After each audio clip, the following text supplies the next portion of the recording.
आप by birth fatty हो या फिर रिसेंट ईयर्स में फैट गेन करिए और आपने प्लान बनाया था कि भैया वेट लॉस करना है, एक अच्छी फिजिक अटेन करनी है, एक हेल्दी बॉडी। थोड़ा बहुत रिसर्च किया और यूट्यूब पे पता किया कि भैया कैसे कैलोरी डेफिसिट वर्क करती है, कैसे कार्डियो करना चाहिए, कैसे थोड़ा बहुत जिम लगाना चाहिए, और आपने स्टार्टिंग वीक्स में काफी ज्यादा वेट भी हटाया शरीर से। बट अब ऑल ऑफ सडन जाके वेट रुक गया। आप कुछ भी कर रहे हो, आप कैलोरी डेफिसिट में खाओ या फिर कितना ज्यादा कार्डियो कर रहे हो, कुछ भी कर रहे हो, आप वेट नहीं लूज कर रहे हो। यूट्यूब पे काफी टाइम दे रहे हो, सीखने की कोशिश करो कि भैया कहाँ पे आपकी गलती हो रही है, पर वो चीज काम नहीं कर रही जैसे पहले करती आ रही। तो आपको अब आगे समझ में नहीं आ रहा कि क्या करना है। तो देखिए, मैं एक ट्रांसफॉर्मेशन कोच हूँ, जहाँ 3 साल में तकरीबन 600 से ज्यादा लोगों को ट्रांसफॉर्म कराया है। तो बीते 4 से 5 सालों में मैं 10 से 12% बॉडी फैट पे रहता हूँ, योगा टीचर हूँ। इस वीडियो में मैं आपको वो सारी चीजें सिखाने वाला हूँ। आपको अगला क्या करना है, आपको डाइट को कैसे मैनेज करना है, आपको कैसे वर्कआउट को इंट्रोड्यूस करना है, इस तरीके से अपनी ट्रेनिंग को प्लान करना है, कार्डियो कितना करना है, करना भी है कि नहीं करना है, कैसे हार्मोन को मैनेज करना है। पर उसके पहले हम सीखेंगे कि भैया वो गलतियां आप कहां कर रहे हो कि भैया जिसकी वजह से आप फर्स्ट प्लेस आप स्टक हो गए हो। कौन सी कमी रह गई आपकी एक्चुअल रूटीन में जिसकी वजह से आप एक्चुअली वेट लॉस पे स्टक हो चुके। तो सिर्फ इसी वीडियो के इन्फॉर्मेशन के बेसिस पे भैया आप फ्यूचर में अपने बॉडी फैट को अपने हिसाब से मैनेज कर सकते हैं। अगर आपको 6 पैक बनाना है तो उसको भी अटेन कर पाओगे।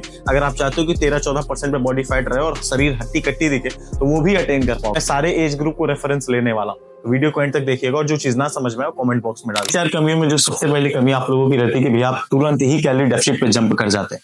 इन जनरल 1800, 2000, 2200 कैलोरीज को बहुत बड़ा रेफरेंस माना जाता है और इसी से सारे लोग स्टिक कर जाते हैं। बट व्हाट इफ मेरी हाइट 6 फीट के ऊपर है, व्हाट इफ मैं 40 वर्ष का हूँ, व्हाट इफ मेरी हाइट 5 फीट 5 है, तो क्या मैं 2000 कैलोरीज खाऊंगा और वो फैट लॉस कराएगा? गूगल कैलकुलेटर की साकेत गोखले बात करते हैं, वहां पे हार्मोन्स लेवल नहीं बताता, वहां पे आपकी बॉडी टाइप नहीं बताती, आपका फैट मसल रेशियो शरीर में कितना है वो नहीं बताता, आपका मेटाबॉलिक रेट कितना है वो नहीं बताता। तो जब वो सारे इंपॉर्टेंट डाटा उसमें पुट ऑन हो ही नहीं रहा है तो एक्चुअल आपका रिक्वायर्ड कैलोरीज पता कैसे चलेगी? कैलोरी डेफिसिट का मतलब आप लोगों ने समझ लिया कि भैया कम खाना खाओ।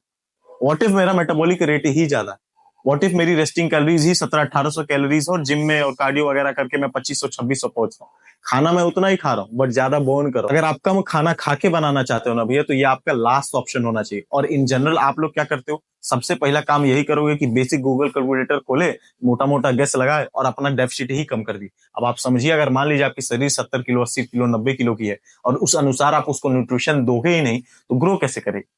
सारा गेम ही फैट लॉस का आपके मसल के अराउंड घूमता है और न्यूट्रिशन मिलेगी नहीं तो परफॉर्मेंस आएगी कहां से?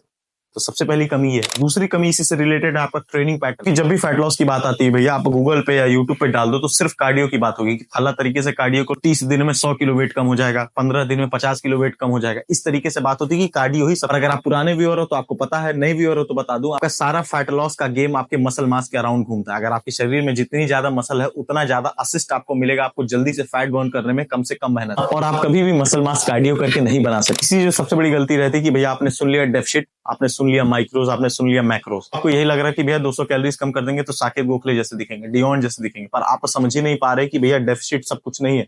डेफिसिट तो आपने भी किया होगा, अगर आपने फैट लॉस जर्नी को स्टार्ट कर चुके हैं उसके बाद मेरी वीडियो देख रहे हैं। मैं ये नहीं कह रहा कि आज वाले साकेत जैसे दिखो, जाओ उसके 4 साल 5 साल पुराने वीडियोस पे देखो, वैसे दिख रहे हो, नहीं दिखोगे क्योंकि आपको गेम ही नहीं पता। आपको पता है कि कार्बोहाइड्रेट की लोग इतनी ज्यादा बात करते हैं कि भैया शुगर स्पाइक कर देगा, ये कर देगा, वो कर देगा। प्रोटीन उससे ज्यादा इंसुलिन स्पाइक करता है एज कम्पेयर टू।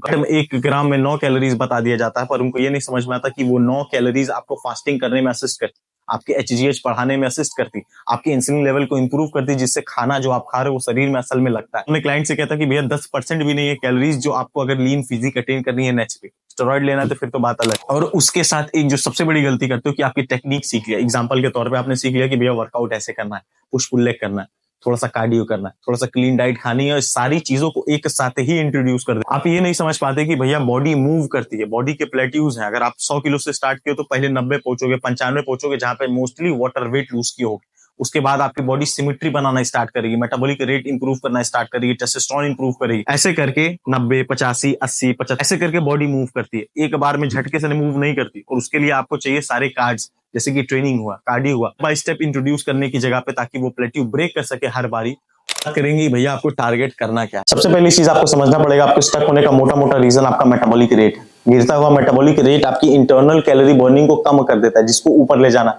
दूसरी चीज, अगर आप कैलोरी डेफिसिट में लॉन्ग रन से हो तो भैया ऐसे फेज में आप आ चुके हो जहां पे आपका एनर्जी लेवल गिर चुका है, आपकी लिफ्टिंग जो जिम में है वो कम हो रही है, जिसकी वजह से मसल मास का क्रिएशन वो वियर एंड टियर उस हिसाब से नहीं हो पा रहा है जिस हिसाब से स्टार्ट में हो रहा था। साथ में मेटाबॉलिक रेट प्लस अगर स्ट्रेंथ आपकी गिरने लगती है तो वो डायरेक्ट इंडिकेट करता है कि आपके टेस्टोस्टेरोन लेवल भी नीचे हो सकते हैं। इन सारी चीज को मैनेज किए बिना हम अगले स्टेप पे जा ही नहीं सकते, क्योंकि हमें हर मूव पे कुछ ना कुछ नया शरीर को देना पड़ेगा। इस फेज में जो बेस्ट सिनेरियो बनता है वो है रिफीड। रिफीड क्या, एक ऐसे बॉडी को सिचुएशन में डालना है जहां पे बॉडी अपने कंफर्ट जोन में वापस आए। उसको करेंगे कैसे? ऑफ कोर्स कैलोरीज बढ़ा के, अपनी डाइट को हर कोने से स्ट्रॉन्ग करके, अपनी स्लीप शेड्यूल को फिक्स करके, ताकि हमारे जो कोर्टिसोल लेवल है वो नीचे हो जाए, साथ में कुछ हार्मोन्स जो हमारे असिस्ट में काम करते हैं वो इंप्रूव होने लगे। पहले कितना खा रहे थे उससे लेना देना नहीं, हो सकता है 1500 कैलोरीज हो, 1700 कैलोरीज हो, या फिर इनफैक्ट 1000 हो, खाने वाले खाते हैं। आपको सिंपली अपने टोटल बॉडी वेट को इन केजीज मल्टीप्लाई करना है 30 से। फॉर एग्जांपल, अगर आपका वजन 80 किलो है अभी करेंटली, अगर आपका वजन 80 किलो है तो उसको 30 से मल्टीप्लाई करेंगे तो 2400 तकरीबन आएगा। उतनी कैलोरीज को सेट करना। अब इस कैलोरीज में आपको सस्टेनेबल डाइट बनानी है जहां पे हर तरीके का न्यूट्रिशन हो, माइक्रोज साथ में हर वो चीज जो आपको असिस्ट करे। जैसे कि आपको कार्बोहाइड्रेट को फिलअप करना है 20 से 30% तक, जहां पे फेवरेट चॉइस आपकी होने वाली है चावल और रोटी, इजीली अवेलेबल हो, काफी चीप हो, ताकि लॉन्ग रन पे आप उसे कंज्यूम कर पाओ। साथ में कोशिश करिए डेयरी प्रोडक्ट से स्टिक करने की। वो दूध ले सकते हैं, आप पनीर ले सकते हैं, जहां पे फैट का भी इंटेक कुछ असिस्ट करेगा आपको ग्रोथ के लिए। साथ में आपको प्योर सोर्स ऑफ अमीनोज से बहुत डिपेंडेंसी रखनी पड़ेगी। साथ में कोशिश करना है कि आपको अमीनोज को बहुत क्वालिटी रखना है। आपको कोशिश करना है कि बायोअवेलेबिलिटी जिनकी ज्यादा हो वैसे अमीनोज को अपने डाइट में रखें, जहां पे एग्स, चिकन, आपके डेयरी प्रोडक्ट जैसे कि पनीर, दूध, दही, इन सारी चीजों को अपने डाइट में ऐड ऑन करना ताकि ओवरऑल न्यूट्रिशन मिल पाए। साथ में आपको मिनरल्स और विटामिन्स पे नजर रखने के लिए ऐसे फ्रूट या वेजीज को ऐड करना पड़ेगा जो अलग अलग डिफरेंट विटामिन्स और मिनरल्स में रिच हो। और ट्रेनिंग में सिंपली आपको 25 सेट का वॉल्यूम लेके आगे चलना है। कोशिश करिए कि कंपाउंड एक्सरसाइजेस स्टार्ट में करें और मोस्टली एक्सरसाइजेस कंपाउंड ही हो। आपको पुश पुल पसंद है उसके साथ जाइए, अगर आपको डुओ स्प्लिट पसंद है तो उसके साथ जाइए, सिंगल मसल कर रहे हैं तो उसके साथ जाइए, पर 25 सेट से ज्यादा नहीं लगना चाहिए। कोशिश करना है 8 से 12 रेप लगे जहां पे हाईएस्ट वेट आप उठा सकता है। बहुत सारे लोग सोच रहे हो कि भैया ये तो बहुत कम है, पर ये जरूरी है इस चीज को करना, ताकि जब भी नेक्स्ट स्टेप पे जाए तो आपकी बॉडी फ्रेश रहे और बेहतर परफॉर्म कर पाए। खासकर ट्रेनिंग की बात करें, कार्डियो की बात करें तो आपको सिंपल LISS को परफॉर्म करना है, जहां पे स्टेप्स आपके मैटर करेंगे। कोई रनिंग, कोई HIIT अभी फिलहाल के लिए परफॉर्म नहीं करना। अगर आपकी BMI 30 से ऊपर है तो आपको कोशिश करना है 3 से 4000 स्टेप्स पर डे पूरा करें। अगर आपकी BMI ऑलरेडी 25 के नीचे आ चुकी हो, थोड़ा बहुत मसल मास है, कोशिश करिए पर डे 5 से 6000 स्टेप पूरा करें। 10,000 स्टेप की लोग बात करते हैं, पर आपको समझना पड़ेगा वो सबके लिए करना जरूरी नहीं है। हो सकता है आपकी शरीर ऐसी हो कि आपको 15,000 स्टेप पे वो रिटर्न मिले जो आप 10,000 पे एक्सपेक्ट कर रहे हैं। हो सकता है आप 6,000 पे वो चीज अचीव कर पाओ जो आपको 10,000 करना। तो कौन क्या कह दिया उससे लेना देना नहीं, आपकी शरीर क्या डिमांड कर रही है ये ज्यादा मैटर कर। स्टेप का कोई कैलकुलेटेड टाइम नहीं, हो सकता है 4 हफ्ते लगे, हो सकता है 5 हफ्ते लगे, हो सकता है 6 हफ्ते लगे, हो सकता है 3 ही हफ्ते लगे। सिंपली आपको ये चीज रियलाइज जब होना स्टार्ट हो जाए कि भैया आपकी स्ट्रेंथ लेवल वापस से अच्छी हो चुकी है, थ्रू आउट द डे आपके एनर्जी लेवल्स अच्छे रह रहे हैं, आपकी लिफ्टिंग, आपके पंप, ये सारी चीजें बेहतर होती जा रही है, और आपकी ड्यूरिंग ट्रेनिंग जो एनर्जी लेवल्स है वो कितना बेहतर तरीके से पीक आउट कर रही है। वो पीक पॉइंट होगा जहां से आपको अगले स्टेप पे जाना। अगला स्टेप काफी सिंपल है, जहां पे आपको 10-10% का डेफिसिट क्रिएट करना है 2 बार में, यानी कि टोटल 20% का डेफिसिट। व्हाट इफ अगर आप 2400 कैलोरीज खा रहे हो तो आपको अगला डेफिसिट 240 का देना है, जहां पे आपकी नई डाइट 2160 कैलोरीज की हो जाएगी। इसके साथ ही आपको 5 सेट की ट्रेनिंग भी बढ़ानी है। पहले 25 सेट कर रहे थे एक सेशन में वेट ट्रेनिंग के, अब आपको 30 सेट परफॉर्म करने हैं, जहां ऑफ कोर्स प्रायोरिटी आपके कंपाउंड एक्सरसाइजेस में होगी, और आखिरी में कोशिश करिए सिर्फ 1 से 2 आइसोलेशन एक्सरसाइज करिए, जिसके 2 से 3 सेट बहुत होंगे। और हर स्टेप पे 2-2000 स्टेप्स को भी आपको इंक्रीज करना है। नो मैटर अगर आप 3000 पहले कर रहे तो अब आपको 5000 करना, अगर आप 5000 कर रहे तो आप कोशिश करिए 7000 स्टेप्स पर डे करें। इस लेवल पे आपका बॉडी फैट परसेंटेज गिरना स्टार्ट हो जाएगा, जहां पे आप फिर से अपने बॉडी में डिफरेंसेस नोटिस करना स्टार्ट कर दोगे। आपको कोशिश करना है कि इस स्टेप पे कम से कम 3 से 4 हफ्ते बिताएं और इसको मैक्सिमम यूटिलाइज करें। आपको स्टेप पे रहना है जब तक आपका बॉडी फैट कम हो रहा है और आपका ओवरऑल वेट गिरते जा रहा है। वो 3 हफ्ता हो या 4 हफ्ता आपको मेंटेन करना है। नेक्स्ट स्टेप इसी फेज का पार्ट 2 होगा, जहां पे फिर से 10 की डेफिसिट लेनी है। अगर आप 2160 खा रहे हो तो वहां से वापस से 210 कैलोरीज को कम कर दीजिए।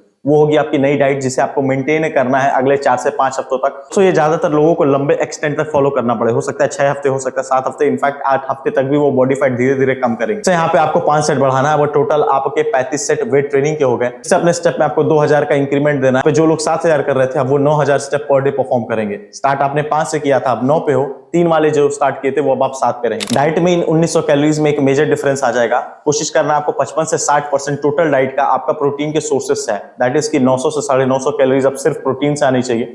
फैट को 20% रखिए और तकरीबन 30 के आसपास आपको कार्बोहाइड्रेट को रोटेट करना है। कोशिश करिए प्लेस करने को कार्बोहाइड्रेट को इधर रात की आखिरी वाली मील में या फिर प्री वर्कआउट मील में, ताकि कहीं ना कहीं वो यूटिलाइज हो पाए, एम्प्टी हो पाए, ग्लाइकोजन स्टोर फिल भी हो जाए और वो रिकवरी में असिस्ट करे। वो फेज है जहां पे आपको फास्टिंग इंट्रोड्यूस करनी पड़ेगी और नंबर ऑफ मील्स को एटलीस्ट 3 के नीचे लाना पड़ेगा।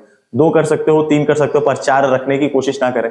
आपकी इंसुलिन कैसा परफॉर्म कर रहा है ये बहुत ज्यादा मैटर करता है। अगर आप लीन होना चाहते हो, मसल मास बचाते हुए अगर लीन होना है, हर हार्मोन मैटर करता है। वो फिर से फेज आ गया है जहां पे आपकी बॉडी वापस से मेटाबॉलिक रेट को नीचे गिराने लगेगी, एनर्जी लेवल्स वापस नीचे जा सकता है। फिर से आपको एक रिफीड देना और ऐसे ही इस चीज को कंटिन्यू करना है। हो सकता है इस बार आप जब डेफिसिट करो तो कोशिश करिए सिर्फ 5% को करिए, 5-5 करके 10। जो पिछली बार 20 किया था 5-5 10 करना। 10% अगर नेचुरली बॉडी फैट को पहुंचाना है तो कभी भी आप एक झटके में नहीं पहुंच पाओगे। आपको ये जिगजैग वाला जो प्रोसेस है कि भैया रिफीड दो, फिर से डेफिसिट करो, रिफीड दो, फिर से डेफिसिट करो, ताकि आप मसल मास मेंटेन कर पाओ, हार्मोन मेंटेन कर पाओ, मेटाबॉलिक रेट बहुत ज्यादा सप्रेस ना हो जाए, ये बार बार करना पड़ेगा। और तब तक करना पड़ेगा जब तक आप 9-10% पे अच्छे खासे मसल मास के साथ ना पहुंचो। जो लोग कहते हैं कि भैया नेचुरली लीन रहने में वक्त लगता है, इसी वजह से जो लोग 1 साल 6 महीने में ये चीज कर पा रहे हैं भैया, वो कभी भी नेचुरल हो ही नहीं सकते, पॉसिबल ही। साथ में अगर सप्लीमेंट के लिए एडवाइस करो तो क्रिएटिन मोनोहाइड्रेट आपका फर्स्ट पिक होना चाहिए अगर आपके पास पैसा है। दूसरा सप्लीमेंट आपका जिंक हो सकता है, जो एज अ मिनरल वर्क करता है, पर डाइट से पूरा करना खासकर लोअर कैलोरीज में पॉसिबल नहीं है, तो जिंक को आप बाय कर सकते हैं। और ऑफ कोर्स अगर अफोर्ड कर सकते हैं तो वे प्रोटीन भैया आपकी लोअर कैलोरीज में अच्छी बायबिलिटी वाले अमीनोस प्रोवाइड कर देगा, और सारे अमीनोस प्रोवाइड कर देगा जो वेयर एंड टियर को रिकवर करने में मदद। तो ये 3 सप्लीमेंट रिकमेंडेड है। जस्ट इन केस अगर आप न्यूट्राबेस से बाय करने वाले हो तो कोड युवराज लगाइएगा, उस पर आपको 10 से 15% एक्स्ट्रा डिस्काउंट मिल जाएगा, जिससे आपकी थोड़ी मदद हो और ऑफ कोर्स मेरा थोड़ा सपोर्ट हो जाएगा। यहीं तक थी। आई रियली होप कि आपको समझ में आया हो। जो ना समझ में आया हो कमेंट बॉक्स में डाल दीजिएगा, उस चीज को मैं समझाता हूँ। मिलते हैं अगली वीडियो में नई इन्फॉर्मेशन।